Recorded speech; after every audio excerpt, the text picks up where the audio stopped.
to give y'all a quick update for NaNoWriMo, or National Novel Writing Month. Today is November 21st, and my word count currently is 35,789. And I just finished chapter 12, which was one I've been wanting to write for like 6 months. So it was really great. I might write a little bit more tonight. I don't know. I just woke up from like a 4-hour nap. I'm not even kidding. I get so exhausted from just everything. My poor body cannot keep up with what I'm requiring of it. So it just gets worn out and I have to sleep forever. So I'm also going to sleep a ton tomorrow because I feel like if I don't, I'm going to get very sick.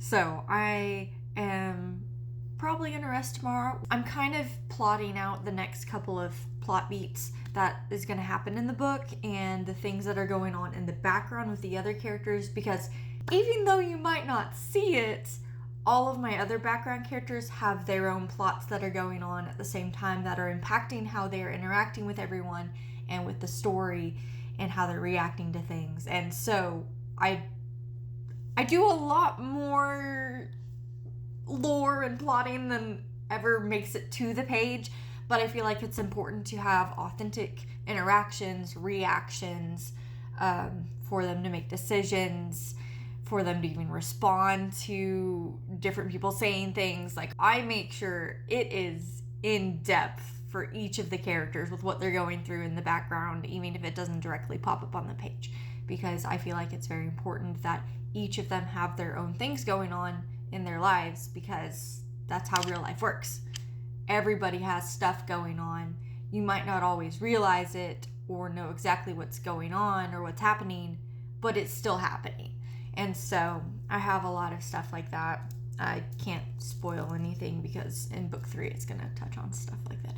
But in book 2 it's been quite fun because now we are complicating things so much more.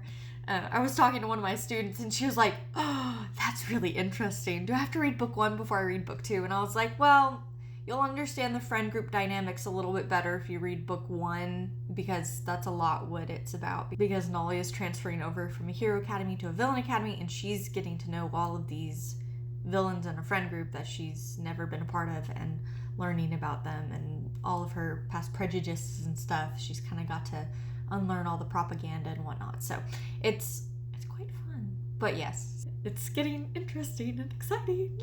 But I will update you all tomorrow. See you then.